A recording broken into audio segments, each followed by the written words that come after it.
Vous avez perdu trop de temps à regarder vers l'extérieur, à vous comparer, à vous juger en fonction de ce que les autres font, ont ou ressemblent, et ce faisant, vous oubliez la chose la plus importante, vous. Aujourd'hui, je veux que vous vous posiez une question inconfortable. Combien d'énergie donnez-vous à des vies qui ne sont pas les vôtres? Car chaque fois que vous portez votre attention sur les autres, vous vous déconnectez de votre propre chemin. Il est temps de vous forcer, oui, de vous forcer à revenir à vous, à cesser de vivre en fonction des réalisations, des opinions ou des rythmes des autres, à retrouver votre direction, votre vision, votre but. Personne ne le fera à votre place. Et si vous ne vous concentrez pas sur vous maintenant, demain ne sera qu'une excuse de plus, un jour de plus perdu. Avant de commencer cette vidéo, je veux que vous fassiez quelque chose de puissant. Allez dans les commentaires et écrivez cette phrase. Aujourd'hui, je choisis de me concentrer sur moi. Je suis stoïque. Écrivez-le avec intention, comme une déclaration ferme, comme un engagement envers vous-même. Parce qu'en l'écrivant, vous ne vous contentez pas de le mettre en mots. Vous le gravez dans votre subconscient. Vous en faites une commande mentale qui vous rappelle chaque jour que votre centre d'intérêt, c'est vous, que votre énergie vous revient, que votre vie commence lorsque vous décidez d'arrêter de regarder à l'extérieur et de commencer à construire de l'intérieur. Numéro 1. Pourquoi est-il difficile de se concentrer sur soi-même? Savez-vous pourquoi vous ne parvenez pas à vous concentrer sur vous-même? Parce que vous ne savez pas exactement pourquoi vous devriez le faire. Nous vivons à une époque où nous sommes davantage connectés à la vie des autres qu'à la nôtre. On regarde les réseaux, on voit les autres progresser, réussir, briller, et au lieu de se demander ce dont on a besoin, on se perd à souhaiter ce que les autres ont. Mais voici la vérité. Le problème n'est pas la distraction. Le problème, c'est le manque de direction. Lorsque vous ne savez pas clairement ce que vous voulez et pourquoi vous le voulez, n'importe quelle excuse suffira à vous écarter du chemin. L'esprit a besoin d'un but. Il a besoin d'une raison pour le pousser, même s'il n'y a pas de désir, même s'il n'y a pas de motivation. Beaucoup de gens disent qu'ils veulent s'améliorer, mais ils ne savent pas pourquoi. Ils veulent faire de l'exercice, mais ne savent pas ce que cela signifie vraiment pour leur vie. Ils disent qu'ils veulent changer, mais ils ne sentent pas dans leur cœur une raison qui les pousse. Et vous savez ce qui se passe? Lorsqu'il n'y a pas de raison solide, l'esprit se fatigue, le corps cède, les vieilles habitudes reviennent. C'est pourquoi se concentrer sur soi-même n'est pas seulement une question de volonté. C'est une question de connexion, de recherche d'un motif si fort, si clair, qu'il est douloureux d'échouer. Que vous ayez l'impression que ne pas aller de l'avant serait vous trahir. Si vous voulez retrouver votre concentration, vous devez vous arrêter un moment et vous demander honnêtement ce que je veux vraiment et pourquoi je le veux. Il ne s'agit pas d'objectifs vides, mais de savoir ce qui fait vibrer votre âme. Si votre objectif est l'entrepreneuriat, par exemple, ne le faites pas uniquement pour l'argent. Faites-le parce que vous voulez être libre, parce que vous rêvez d'avoir un impact, de créer. Et si c'est votre rêve, comprenez que chaque petite habitude, de ce que vous mangez à la façon dont vous utilisez votre temps, doit être alignée sur ce grand objectif. Vous ne pouvez pas vouloir le succès et avoir des habitudes qui sabotent votre énergie. Vous ne pouvez pas vouloir la paix et continuer à alimenter le chaos mental. Se concentrer sur soi-même n'est pas de l'égoïsme, c'est de la responsabilité.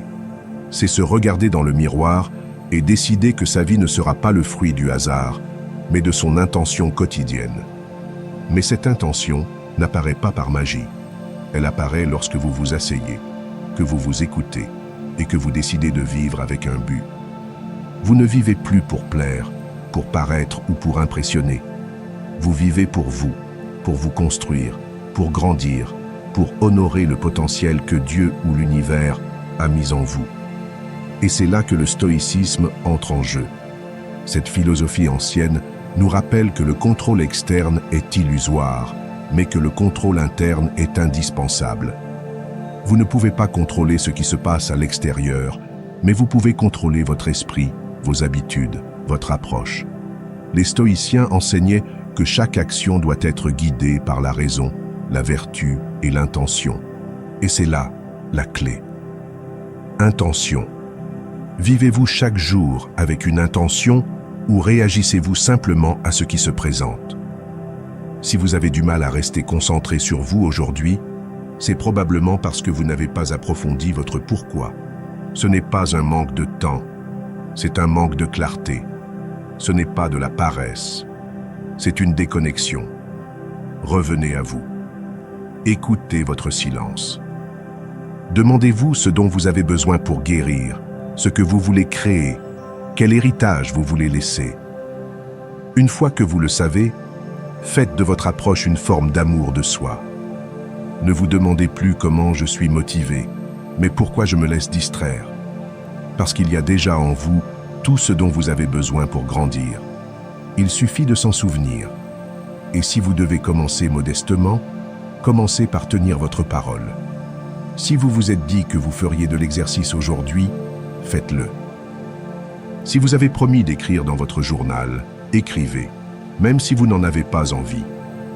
Car chaque fois que vous tenez une promesse envers vous-même, votre concentration se renforce, votre estime de soi augmente, votre vision devient plus claire. Alors, n'attendez plus de vous sentir prêt. Concentrez-vous sur vous, non pas lorsque vous êtes surmené, mais lorsque vous en avez le plus besoin. Car plus vous prenez soin de vous, plus vous êtes fort pour affronter le monde. Et lorsque vous comprenez votre pourquoi, le comment devient inévitable. Numéro 2. Établissez un nouvel ordre dans votre vie pour que les choses changent vraiment. Si vous voulez vraiment changer votre vie, il ne suffit pas de le souhaiter. Il ne suffit pas de lire des phrases de motivation ou de faire des listes d'objectifs chaque semaine. Ce qui transforme vraiment votre vie, c'est la décision ferme de la réorganiser à partir de la racine. Et cela implique de jeter un regard honnête sur chaque recoin de votre existence. Quelles sont les habitudes qui vous freinent? Quelles sont les personnes qui vous volent votre énergie? Quels sont les espaces physiques qui vous maintiennent dans un état de médiocrité? Car je vous le dis, franchement, personne ne peut s'épanouir dans un sol infertile. Et si vous ne vous sentez pas épanoui, ce n'est pas parce que vous manquez de talent, c'est parce que vous essayez de grandir dans un environnement qui ne vous le permet pas. Souvent, nous voulons nous améliorer, mais nous continuons à dormir dans le même chaos, à parler aux mêmes personnes toxiques, à être entourés du même désordre physique et émotionnel. Comment allez-vous être clair si votre environnement crie à la confusion? Comment allez-vous être discipliné si chaque objet autour de vous vous pousse à la procrastination? Ce n'est pas de la magie, c'est de la logique. Si vous changez votre environnement, vous changez votre comportement. Si vous ordonnez votre monde extérieur, vous commencez à aligner votre monde intérieur.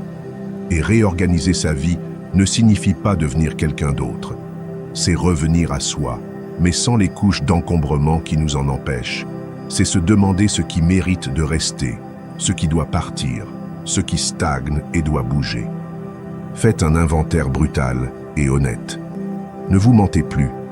Si vous savez qu'une habitude, une routine, une personne ou une excuse vous empêche de donner le meilleur de vous-même, il est temps de lâcher prise. Réorganiser, c'est aussi mettre en place un système qui vous soutient. Vous ne pouvez pas compter sur la motivation au quotidien. Vous avez besoin d'une structure. Vous avez besoin d'une routine qui vous pousse même si vous n'en avez pas envie. Vous avez besoin d'un environnement qui vous rappelle constamment où vous allez. Car si le chaos règne à l'extérieur, il sera très difficile de trouver la paix à l'intérieur. Et si vous n'avez pas la paix, vous n'aurez pas l'énergie nécessaire pour construire quoi que ce soit qui ait un impact réel. Vous voulez de la clarté? Vous voulez de la productivité? Éliminez les distractions. Vous voulez aller de l'avant? Entourez-vous de personnes qui, elles aussi, vont de l'avant. Car la réorganisation n'est pas un caprice esthétique. C'est une stratégie de survie mentale et émotionnelle. Il s'agit de comprendre que votre environnement a un pouvoir. Et c'est vous qui décidez si ce pouvoir joue pour vous ou contre vous. C'est là que le stoïcisme intervient comme un guide silencieux mais puissant. Cette philosophie ancienne nous rappelle que nous ne contrôlons pas les événements extérieurs, mais que nous contrôlons la façon dont nous les abordons, dont nous nous y préparons et les décisions que nous prenons. Réorganiser sa vie est, par essence, un acte stoïque, parce qu'il s'agit de regarder la réalité en face, sans fioriture, sans excuse. C'est prendre l'entière responsabilité de ce que vous pouvez changer. Et partir de là. Il ne s'agit pas de ce qui vous est arrivé. Ce qui compte, c'est ce que vous faites à propos de ce qui vous est arrivé. Passez à l'action, pas demain, pas quand vous aurez plus de temps. Aujourd'hui, ouvrez votre armoire et débarrassez-vous de ce qui ne représente plus la personne que vous êtes en train de devenir. Faites le ménage sur votre bureau. Supprimez les contacts qui ne vous sollicitent que lorsque cela les arrange. Créez des espaces calmes pour réfléchir, écrire, planifier. Ensuite, mettez de l'ordre dans vos habitudes. À quelle heure vous levez-vous? Que consommez-vous mentalement? Comment utilisez-vous votre énergie? Car réorganiser sa vie, c'est déclarer que l'on est prêt, prêt à ne plus improviser, prêt à arrêter de vivre en mode automatique, prêt à créer un environnement qui vous rappelle chaque jour qui vous êtes et qui vous êtes censé être. N'attendez donc pas le moment idéal. Croyez-le. Ne continuez pas à dire que vous devez changer. Changez votre espace. Changez votre routine. Remplacez le bruit par la clarté. Puis, au moment où vous vous y attendrez le moins, vous commencerez à voir les fruits de ce nouvel ordre. Parce que tout ce que vous cherchez n'est pas ailleurs. Il est en vous. Il vous suffit de réorganiser votre vie pour qu'il apparaisse au grand jour. Numéro 3. Les émotions non guéries du passé continuent à influencer votre comportement. Parfois, vous ne comprenez pas pourquoi vous réagissez d'une certaine manière. Pourquoi vous énervez-vous pour de petites choses? Pourquoi vous sentez-vous insécurisé dans des situations apparemment non menaçantes? La réponse se trouve plus loin dans le passé que vous ne le pensez. Il est dans vos blessures, dans les émotions que vous n'avez pas traitées, dans ces moments du passé qui ne se sont pas bien terminés. Nombre de vos réactions actuelles ne sont pas issues du présent. Elles sont nées de souvenirs qui sont toujours vivants en vous, même si vous pensez qu'ils ont disparu. Ce que vous n'avez pas guéri, vous le répétez. Ce que vous n'avez pas compris, vous le projetez. Vous pouvez réussir. Vous pouvez atteindre des objectifs. Vous pouvez construire une vie solide. Mais si vous n'avez pas fait face à vos blessures, ces émotions enfouies seront activées au moment où vous vous y attendrez le moins. Il suffit d'une critique pour que vous vous sentiez rejeté. Il suffit d'un conflit pour que vous vous sentiez abandonné. Il suffit d'un échec pour que vous reviviez la peur de l'erreur. Car ce n'est pas le présent qui fait mal, c'est le passé déguisé en présent. C'est pourquoi de nombreuses personnes, même si elles ont une vie apparemment stable, se sentent brisées à l'intérieur. La première étape pour transformer cette situation est de cesser de fuir. Il faut s'asseoir avec soi-même et se poser des questions difficiles. D'où vient cette réaction? Quelle situation de mon enfance ou de ma jeunesse suis-je en train de revivre? Quel schéma suis-je en train de répéter sans m'en rendre compte? Il ne s'agit pas de rejeter la faute sur les autres. Il s'agit de se comprendre soi-même, de relier les points. Parce que lorsque vous comprenez la source de votre douleur, vous cessez de réagir à partir de la blessure et commencez à répondre à partir de la conscience. Ce n'est pas facile. Affronter le passé peut faire plus mal que de l'ignorer. Mais l'ignorer fait de lui votre maître. En revanche, la regarder en face en fait votre maître. Et lorsque vous faites ce travail, vous commencez à retrouver votre liberté émotionnelle. Vous n'agissez plus par peur, par insécurité, par besoin d'approbation. Vous agissez par clarté, par amour de soi, par maturité. Cela ne se fait pas en un jour. Mais chaque jour où vous décidez de vous tourner vers l'intérieur est un pas de plus vers une version plus libre de vous-même. Car la guérison n'est pas l'oubli. La guérison, c'est se souvenir sans faire de mal. C'est être capable de voir son histoire avec compassion, sans qu'elle ne détermine son avenir. Et pour y parvenir, il faut de la présence, de la patience et beaucoup d'honnêteté. Le stoïcisme, dans son essence la plus pure, nous invite à observer nos émotions sans nous y laisser prendre. Il nous rappelle que nous ne contrôlons pas ce qui nous est arrivé, mais que nous contrôlons ce que nous en faisons. Marc Aurèle a écrit que la véritable liberté consiste à maîtriser nos impulsions et non à les nier. Et c'est exactement ce que nous faisons dans la guérison. Nous observons nos réactions, nous en comprenons la cause profonde et nous décidons d'y répondre de manière plus sage. Prenez chaque jour le temps d'observer vos émotions. Ne vous jugez pas, observez simplement. Quelles sont les situations qui vous déstabilisent? Quelles sont les conversations qui vous blessent plus que de raison? Quelles sont les personnes qui vous font sentir petit? Voilà les indices, les traces de votre passé non résolu. Et en prenant conscience, ils ne vous dominent plus. Vous commencez à avoir le choix.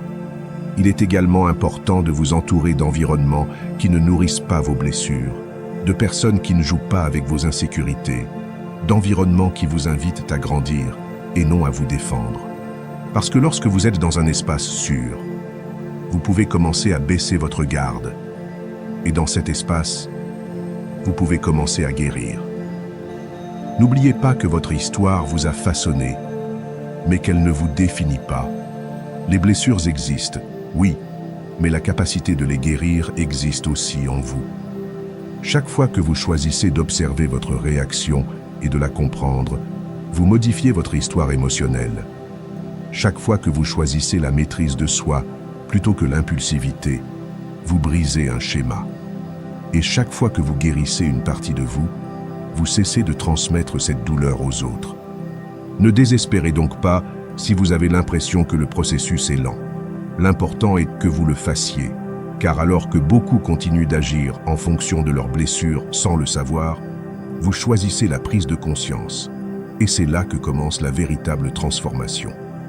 Numéro 4, perdez l'habitude de vous critiquer de manière négative. Cette voix que vous entendez dans votre tête lorsque vous faites une erreur, lorsque vous n'atteignez pas un objectif, lorsque vous commettez une faute, n'est pas toujours là pour vous aider. Souvent, cette voix est votre pire ennemi. L'autocritique destructrice est un piège mental qui se déguise en exigence, en discipline, mais qui, en réalité, ne fait que vous épuiser. Elle répète ce que vous avez fait de mal, elle vous punit, elle vous compare, elle vous fait sentir que vous n'êtes pas assez. Et lorsque cette voix prend le dessus, vous ne grandissez pas, vous vous figez. Car personne ne s'épanouit dans le jugement permanent. Personne ne s'améliore quand tout ce qu'il entend, c'est que vous n'êtes pas bon. Il vous est peut-être arrivé, après avoir échoué dans quelque chose, un régime, une relation, un projet, de vous dire des choses que vous ne diriez jamais à quelqu'un que vous aimez. Comme j'ai été stupide. Je gâche toujours tout. Je ne changerai jamais. Et vous le faites en pensant que vous vous motivez. Mais ce que vous faites en réalité, c'est briser votre confiance. Vous sapez votre estime de soi. Vous convainquez votre esprit qu'il ne peut pas vous faire confiance. Et lorsque l'esprit ne vous fait pas confiance, aucune action ne tient. Vous essayez, mais à l'intérieur, vous êtes déjà saboté. Il est essentiel de briser ce cycle si vous voulez évoluer.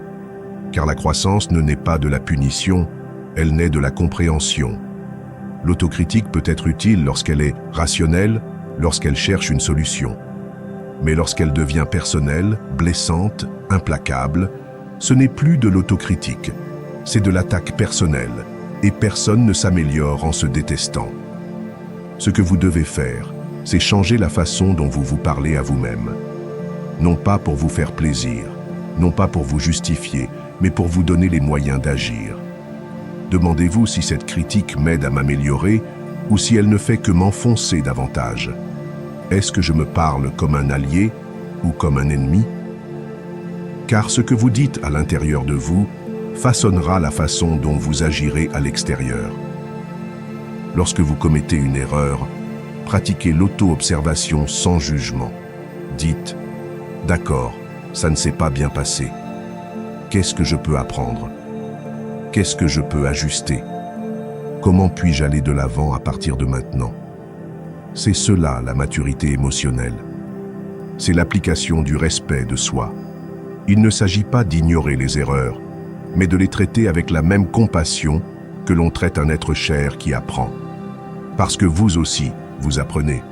Nous le sommes tous.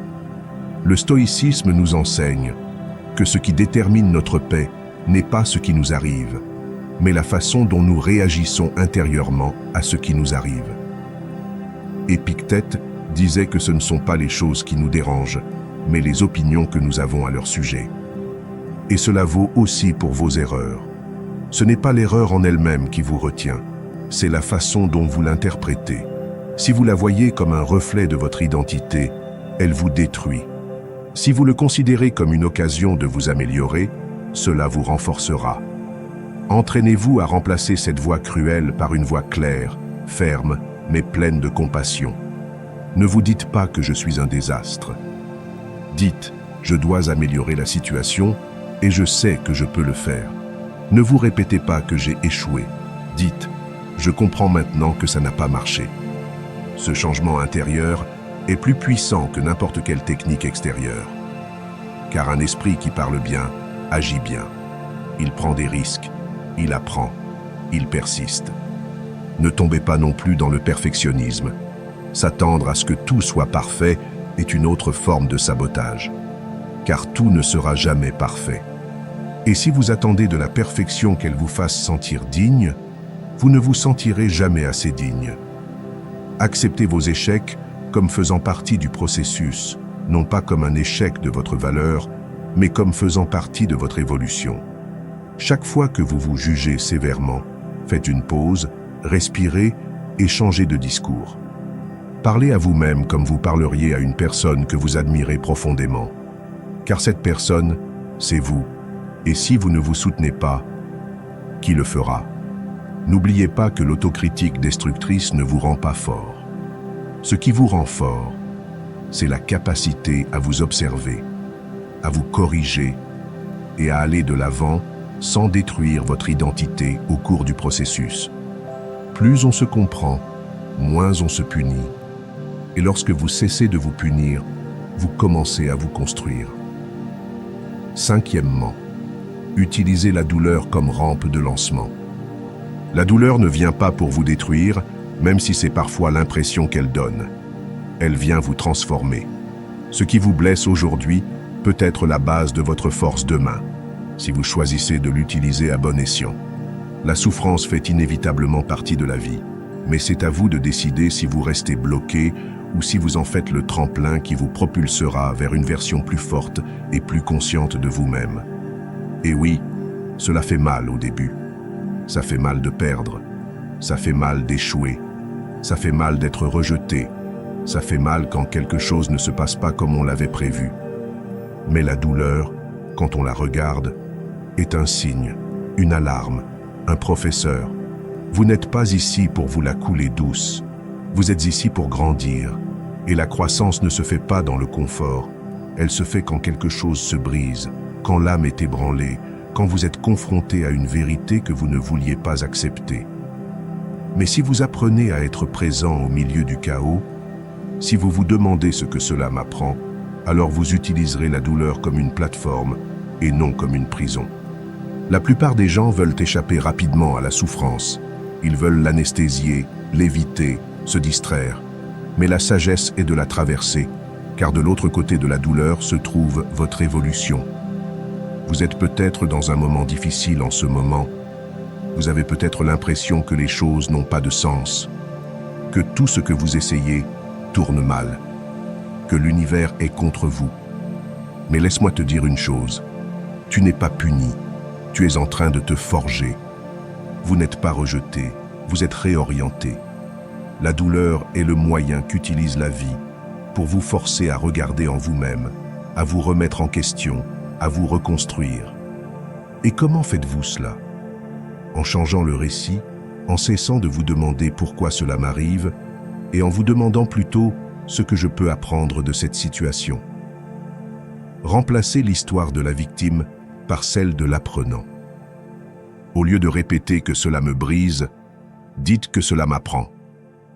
Il ne s'agit pas de nier ce que vous ressentez, mais de lui donner un but. Lorsque votre douleur a un but, ce n'est plus seulement une souffrance, c'est un outil, c'est une impulsion. Et il ne s'agit pas de romantiser la douleur, il ne s'agit pas de la rechercher, il s'agit de s'assurer que, si elle est déjà là, au moins elle n'est pas vaine. Si vous traversez déjà une perte, un échec, une étape difficile, faites en sorte que cela en vaille la peine. Puissiez-vous en sortir plus sage, plus fort, plus éveillé. Que ce ne soit pas un coup qui vous enterre, mais une chute qui vous apprend à mieux vous relever. Le stoïcisme nous rappelle que nous ne contrôlons pas ce qui nous arrive, mais la manière dont nous y répondons. Épictète l'a dit clairement. Ce n'est pas ce qui vous arrive qui vous blesse, mais le jugement que vous en portez. Si vous considérez la douleur comme un ennemi, vous la rejetterez. Si vous la considérez comme un guide, vous en tirerez des leçons. Marc Aurèle, dans ses méditations, insistait sur le fait que les obstacles n'arrêtent pas le chemin, ils deviennent le chemin. Et c'est là que se trouve la clé. Utilisez la difficulté comme une direction, pas comme une excuse. Ensuite, lorsque vous avez l'impression que tout est contre vous, arrêtez-vous, respirez et dites-vous que cela aussi passera, mais que tant que je suis là, je vais m'en servir. Posez-vous la question suivante. Quelle force suis-je en train de développer? Quelle partie de moi suis-je en train de découvrir que je ne connaissais pas? Quelles décisions m'obligent à prendre cette situation que j'avais repoussée par peur? Vous constaterez qu'au milieu de la douleur, quelque chose de nouveau est né. Et lorsque le temps passera, lorsque vous regarderez en arrière, vous comprendrez. Vous comprendrez que ce moment sombre n'était pas la fin, mais le début. Que ce n'était pas une malédiction, mais une secousse qui vous a forcé à vous réveiller. Car parfois, ce n'est qu'en touchant le fond que l'on comprend ce qu'il faut changer. Et ce n'est qu'en perdant quelque chose que l'on apprécie, ce qui compte vraiment. Alors n'ayez pas peur de la douleur. Ne la niez pas, ne la détestez pas. Observez-la, écoutez-la, utilisez-la. Car si vous choisissez de l'affronter avec courage, elle deviendra votre plus puissant professeur. Et un jour, lorsque vous verrez le chemin parcouru, vous saurez que la douleur n'était pas une punition, mais la plateforme qui vous a lancé vers votre véritable destin. Numéro 6. Ne blâmez personne pour votre situation actuelle. Si vous continuez à blâmer les autres pour ce qui vous arrive, vous resterez bloqué au même endroit. Peut-être est-ce dû à votre enfance, à votre patron, à votre partenaire, à l'économie, à la chance. Mais si, à chaque fois que quelque chose ne va pas, votre réaction est de pointer du doigt quelqu'un d'autre, alors vous abandonnez votre pouvoir. Car tant que le problème est là, la solution l'est aussi. Et c'est là le plus grand piège, croire que sa vie dépend de ce que font les autres. Non, votre vie dépend de ce que vous décidez de faire avec ce qui vous arrive, de personne d'autre. Car même si l'on ne peut pas toujours choisir ce qui arrive, on peut toujours choisir la façon dont on réagit. Prendre ses responsabilités ne signifie pas s'accuser de tous les maux. Cela signifie cesser d'attendre que quelqu'un d'autre règle le problème. C'est se dire « voilà ce que j'ai, voilà ce que j'ai, voilà ce que je suis. Qu'est-ce que je vais faire maintenant ?» Il s'agit de regarder votre situation actuelle avec honnêteté, sans excuse, sans drame, et de la prendre comme point de départ. Oui, c'est peut-être injuste, ce n'est peut-être pas ce que vous vouliez, mais c'est ce que c'est. Et plus vite vous l'accepterez, plus vite vous pourrez la transformer. La mentalité de victime est confortable, mais elle vous condamne. Elle vous donne une excuse pour ne pas agir. Elle vous dit que ce n'est pas de votre faute et que vous n'avez donc rien à changer. Mais ce qui ne change pas se répète. Et si vous ne faites pas quelque chose de différent, vous obtiendrez toujours les mêmes résultats. C'est pourquoi la vraie liberté ne vient pas quand quelqu'un vous sauve. Elle vient quand on décide de prendre son histoire en main, sans attendre de sauveur, sans attendre que le monde nous donne la permission. C'est dur, oui, parce que ça fait mal, d'accepter que c'est souvent nous-mêmes qui nous sommes sabotés, reportés, trompés. Mais c'est aussi libérateur. Car si vous êtes le problème, vous êtes aussi la solution. Et c'est la chose la plus puissante que vous puissiez réaliser. Votre situation peut changer si vous changez. Peut-être n'aimez-vous pas votre travail, peut-être êtes-vous dans une relation qui vous éloigne de vous, peut-être reportez-vous vos rêves depuis des années. D'accord, ne vous culpabilisez pas, mais arrêtez de justifier votre situation en rejetant la faute sur les autres.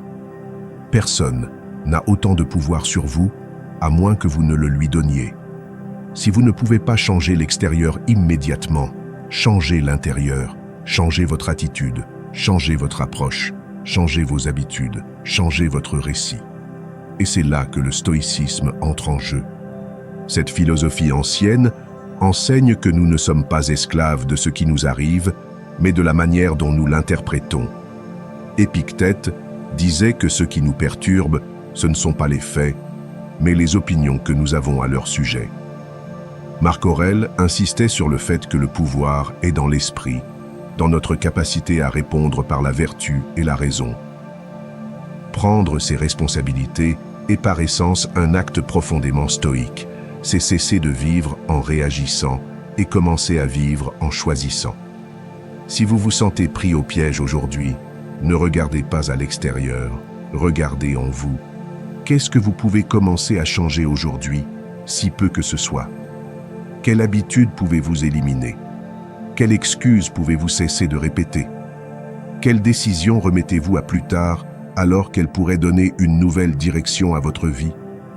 Posez-vous ces questions avec courage, non pas pour vous juger, mais pour vous activer. Et lorsque vous le faites, quelque chose change en vous. Vous ne dépendez plus des circonstances. Vous n'attendez plus que les autres vous valident, vous comprennent ou vous sauvent. Vous prenez les choses en main, vous prenez des décisions, vous créez une dynamique. Et c'est là que le vrai changement commence. Alors non, ne blâmez personne d'autre. N'utilisez pas votre passé comme excuse. Ne confiez pas le contrôle de votre histoire à d'autres, car vous êtes ici pour l'écrire. Pas pour que d'autres l'écrivent à votre place. Et plus vous en prendrez la responsabilité, plus vous serez libre. Parce que la vraie liberté commence lorsque l'on part du principe que le seul chemin possible est celui que l'on est prêt à construire. Numéro 7. La nécessité de prendre soin de nos émotions et de notre bien-être mental. Vous ne pouvez plus ignorer ce que vous ressentez. Vous ne pouvez pas continuer à prétendre que tout va bien alors qu'à l'intérieur, vous êtes au bord de l'effondrement. Il est temps de prendre soin de votre santé mentale avec la même urgence que vous le feriez pour une blessure physique. Car ce que l'on ne guérit pas à l'intérieur, on le projette à l'extérieur. Vous devenez impatient, vous vous éloignez des autres, vous perdez votre enthousiasme pour la vie. Et non, ce n'est pas que vous êtes faible, c'est que vous n'avez pas appris à vous donner les soins émotionnels que vous méritez. Parce que personne ne vous a appris qu'il est normal de ressentir, qu'il est normal de tomber, qu'il est normal de demander de l'aide. Nous devons apprendre à mieux nous traiter les uns les autres, à nous parler avec plus de compréhension et moins de dureté, à nous permettre de nous reposer sans culpabilité, à fixer des limites sans crainte. Car la santé mentale n'est pas un luxe, c'est une nécessité. Et souvent, ce qui fait le plus mal, ce n'est pas ce qui vous arrive, mais la façon dont vous vous parlez à vous-même lorsque cela vous arrive. Si, à chaque fois que vous échouez, vous vous punissez, si, à chaque fois que vous vous sentez mal, vous vous retenez, vous ajoutez un poids à un fardeau déjà lourd. L'autocompassion n'est pas une faiblesse, c'est du courage. C'est regarder ses émotions avec respect, c'est se donner la permission de ressentir sans le cacher. Je veux dire que je vais mal mais que je suis là, que je suis fatigué mais que je continue, que je suis brisé mais que je travaille sur moi. C'est ce genre d'honnêteté envers vous-même qui commence à vous guérir, parce que vous ne pouvez pas changer ce que vous niez. Et si vous fuyez toujours ce que vous ressentez finira par vous poursuivre plus fort. Acceptez vos émotions sans les juger. Ne les combattez pas. La peur, la tristesse, l'anxiété ont toutes quelque chose à vous apprendre. Écoutez-les et répondez-y par des actions qui vous font du bien.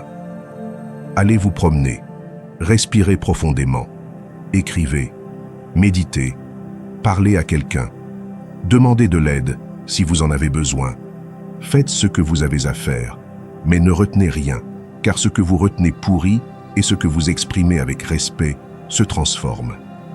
Le problème est que nous vivons dans une société qui applaudit la performance, mais ignore l'épuisement professionnel. On vous dit de continuer, de produire, de ne pas abandonner, mais personne ne vous apprend à vous arrêter, à respirer, à prendre soin de votre esprit. C'est pourquoi il est de votre responsabilité de le faire, car si vous ne le faites pas, personne ne le fera pour vous. Prendre soin de soi n'est pas de l'égoïsme, c'est de la survie. C'est se donner à soi-même ce que l'on donne aux autres. Le stoïcisme nous rappelle que nous ne contrôlons pas les émotions qui surgissent, mais ce que nous en faisons. Il ne s'agit pas de les réprimer, mais de les comprendre. Marc Aurèle a dit que l'âme est colorée par les pensées, ce qui signifie que ce que vous pensez de vous-même, la façon dont vous interprétez vos émotions, façonne votre état intérieur. Si vous vous parlez durement à vous-même, vous vivrez dans la tension. Si vous vous parlez tendrement à vous-même, vous vivrez dans l'équilibre. La stabilité émotionnelle se construit avec des habitudes quotidiennes. Il ne s'agit pas d'être heureux tout le temps, mais d'avoir des ressources intérieures pour revenir à soi chaque fois que quelque chose nous fait sortir de notre centre. Et ces ressources sont cultivées par des choix simples mais puissants. Bien dormir, manger en pleine conscience, éviter les personnes qui vous épuisent, s'entourer de celles qui vous élèvent. Tout cela fait partie de la pleine conscience. Ce n'est pas seulement une thérapie, c'est un mode de vie. Commencez donc aujourd'hui. Aujourd'hui, vous pouvez faire quelque chose pour vous. Peut-être en éteignant votre téléphone 1 heure avant de vous coucher. Peut-être en sortant prendre l'air. Peut-être en écrivant ce que vous ressentez sans filtre. Faites-le. Parce que chaque petit acte d'amour de soi s'additionne. Et quand vous vous en rendez compte, vous êtes plus fort, plus clair, plus calme. Vous n'explosez plus pour tout. Vous ne vous noyez plus à l'intérieur. Vous apprenez à vous soutenir avec plus de paix. Et cette paix est la vôtre. Elle ne dépend de rien d'extérieur. Elle ne s'achète pas. Elle se forme. Et elle commence par un engagement. Celui de vous traiter avec le respect que vous méritez. Parce que prendre soin de soi n'est pas une option. C'est la seule façon de vivre avec profondeur, avec un but, avec un vrai bien-être. Numéro 8. Vivez vos rêves et non vos peurs. Vivez vos rêves, pas vos peurs. Combien de fois avez-vous arrêté de faire quelque chose par peur? Combien de fois avez-vous rêvé d'une vie différente, mais vous avez finalement abandonné avant d'avoir commencé? La peur a une voix douce mais dominante. Elle murmure des doutes. Elle vous convainc que vous n'êtes pas assez. Elle vous montre tous les scénarios dans lesquels vous pourriez échouer. Et vous, sans vous en rendre compte, commencez à vivre plus pour éviter la douleur que pour atteindre la grandeur. Mais laissez-moi vous dire une chose. Vivre pour se protéger de la peur, ce n'est pas vivre, c'est survivre. Et vous n'avez pas été créé pour survivre. Vous avez été créé pour rêver, pour grandir, pour avoir un impact, pour aller de l'avant. Ce n'est pas que vous n'ayez pas de rêve, vous en avez, mais ils sont enfouis sous une couche de peur que vous avez entretenue pendant des années. La peur du rejet, la peur de l'échec, la peur d'être jugé, la peur que les choses ne se passent pas comme vous l'aviez prévu. Et c'est normal d'avoir peur, c'est naturel. Mais ce qui n'est pas normal, c'est de laisser cette peur diriger votre vie. Parce que si vous laissez la peur prendre le volant, vous finirez dans un destin que vous n'avez pas choisi, entouré d'excuses que vous déguisez en raison. Le courage, ce n'est pas l'absence de peur, c'est agir malgré la peur. C'est regarder la peur dans les yeux et dire « Je t'écoute, mais je décide ». Et c'est cela l'entraînement. Vous n'avez pas besoin de faire un grand pas aujourd'hui. Vous avez besoin de faire un petit pas ferme, de parler en public même si votre voix tremble, de partager votre projet même si vous pensez qu'il n'est pas encore prêt, de postuler à un emploi même si vous pensez que vous ne serez pas choisi.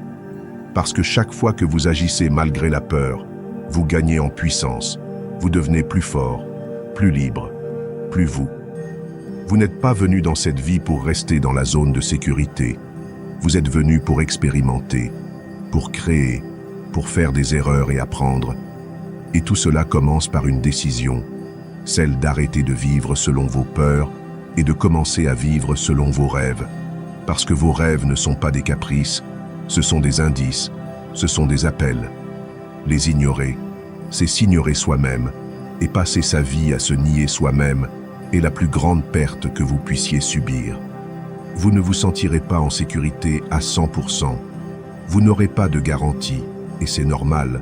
Personne n'a construit une grande vie en s'attendant à se sentir prêt. L'action apporte la clarté, le mouvement génère la confiance. Vous devez commencer au milieu de la peur, du tremblement, de l'incertitude. Parce que si vous attendez que tout soit clair, vous allez attendre toute votre vie. Le stoïcisme nous enseigne que le vrai courage n'est pas d'éliminer la peur, mais d'agir avec vertu malgré elle. Sénèque a dit « Celui qui souffre avant que ce soit nécessaire, souffre plus que nécessaire, et c'est ce que nous faisons avec nos peurs. Nous souffrons pour des choses qui ne se sont même pas produites. Nous sommes paralysés par des scénarios qui n'existent que dans notre esprit. » Les stoïciens nous invitent à agir rationnellement, avec courage, avec intention, à ne pas vivre esclaves de ce que nous ne pouvons pas contrôler, mais responsables de la façon dont nous réagissons. Faites-le maintenant, pas demain, pas le mois prochain. Maintenant, prenez un carnet et écrivez. Quel rêve ai-je reporté à cause de la peur? Ce que je me refuse à faire pour me protéger? Quelle décision changerait ma trajectoire si je cessais de chercher l'approbation et commençais à suivre ma voix intérieure? Puis faites quelque chose, n'importe quoi, un pas, un appel, une action symbolique, parce que l'engagement se manifeste dans le mouvement, pas dans l'intention, et quand la peur revient, parce qu'elle reviendra, ne la voyez pas comme un ennemi, voyez-la comme un signe que vous sortez de la cage, parce que là où il y a de la peur, il y a de la croissance, là où il y a de l'inconfort, il y a de la transformation, là où il y a du risque, il y a de la possibilité de conquête.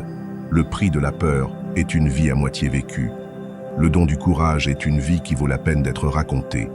Alors aujourd'hui, je dis ceci, vivez vos rêves, pas vos peurs, parce qu'au fond de vous, vous savez déjà que vous êtes né pour plus. Vous devez juste vous en souvenir et commencer à agir comme si c'était vrai. Numéro 9. Les avantages d'une vie concentrée.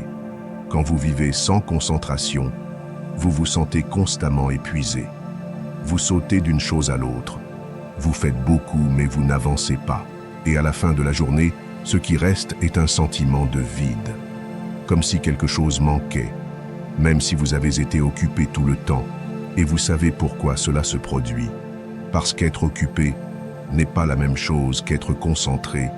Au lieu de cela, quand vous apprenez à vivre avec une direction, quand vous savez ce que vous voulez et que vous alignez vos actions avec cela, tout commence à avoir un sens.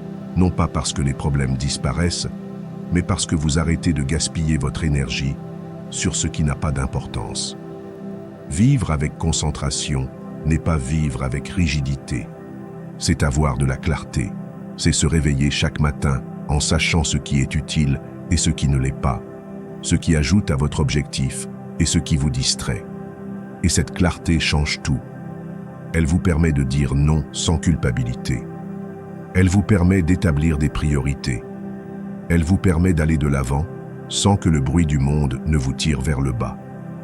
Parce que lorsque vous savez où vous allez, chaque pas a un sens. Même ceux qui paraissent petits, même ceux qui font mal. L'un des avantages les plus puissants d'une vie centrée est la paix intérieure. Car lorsque vous êtes aligné sur ce que vous appréciez, vous cessez de vous trahir. Vous cessez de faire les choses juste pour plaire. Vous cessez de vous comparer au temps, vous devenez plus vous-même. Et cette cohérence intérieure se fait sentir. Elle vous apaise. Un autre avantage est que vous commencez à vous faire davantage confiance. Vous n'avez plus besoin de tant de validation extérieure, parce que vous savez que vous marchez sur votre propre chemin. Et cela se voit dans votre attitude, dans vos décisions, dans la façon dont vous vous comportez avec les autres. Parce que lorsque vous êtes concentré, vous cessez d'avoir besoin de l'approbation des autres, vous n'êtes plus défini par ce que vous faites à l'extérieur, mais par ce que vous construisez à l'intérieur. La concentration améliore également vos relations, parce que vous commencez à vous entourer de personnes qui sont en phase avec votre énergie. Des personnes qui vous stimulent, et non qui vous distraient. Des relations plus profondes, plus honnêtes, plus nourrissantes. Vous n'êtes pas pour les drames, pour les jeux, pour perdre du temps. Vous êtes pour avancer avec intention, pour aimer avec clarté, pour construire avec un but. Et comment appliquer cela dans la pratique? Vous n'avez pas besoin de grands changements, juste de cohérence. Commencez par 5 minutes par jour pour vous, juste 5. Où vous vous demandez ce que j'ai fait aujourd'hui, qui m'a rapproché de mon objectif, de quoi je peux être reconnaissant aujourd'hui. Où ai-je mis mon attention? Où ai-je mis mon attention?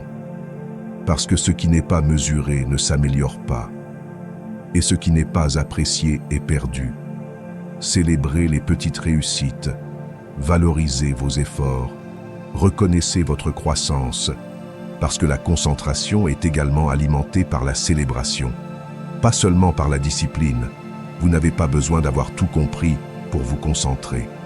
Vous avez juste besoin de savoir ce que vous n'êtes pas prêt à tolérer plus longtemps, ce que vous ne voulez pas continuer à remettre à plus tard.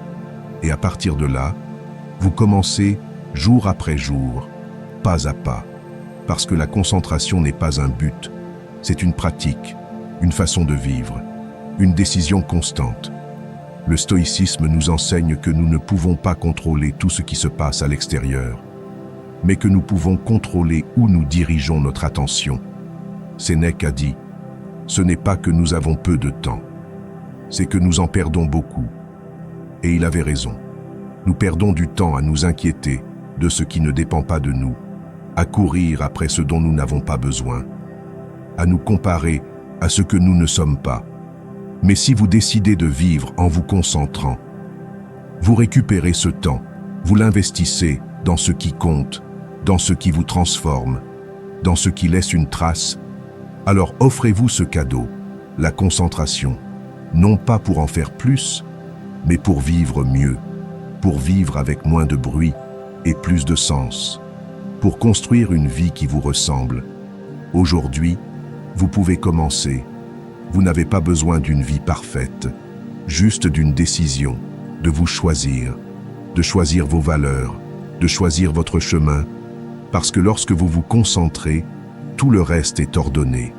Et c'est là, dans cette clarté silencieuse, que la véritable transformation commence. Numéro 10. Une action imparfaite vaut mieux qu'une intention parfaite. La plupart des gens n'échouent pas par manque de talent. Ils échouent parce qu'ils attendent trop longtemps, parce qu'ils croient que tant que tout n'est pas parfait, ils ne peuvent pas commencer. Mais ce qu'ils ne comprennent pas, c'est que la perfection n'arrive jamais. Il manquera toujours quelque chose. Il y aura toujours un détail à corriger. Vous aurez toujours l'impression que vous pourriez être plus préparé. Et pendant que vous attendez ce moment idéal, la vie passe. Vos idées se refroidissent. Votre motivation se dilue. Votre rêve devient un élément de plus sur la liste des choses à faire. Et c'est pourquoi, aujourd'hui, je veux vous dire quelque chose de clair. Mieux vaut le fait que la perfection. Il ne s'agit pas de mal faire les choses, ni de se conformer. Il s'agit d'aller de l'avant. Parce que chaque petit pas que vous faites vous emmène plus loin que n'importe quelle grande idée que vous n'exécutez jamais. Le progrès ne naît pas du perfectionnisme. Il naît de l'action, de l'écriture, même si ce n'est pas votre meilleur chapitre, de l'enregistrement même si vous n'avez pas l'équipement idéal, de l'essai même si vous n'avez pas toutes les réponses, parce que chaque pas imparfait vaut 1000 projets qui n'ont jamais vu le jour. Quand vous comprenez cela, vous vous libérez, vous vous donnez la permission de commencer, d'essayer, de faire des erreurs, d'apprendre. Et c'est là que le vrai changement commence, parce que l'habitude d'agir, aussi petite soit-elle, donne de l'élan, de la confiance, des résultats,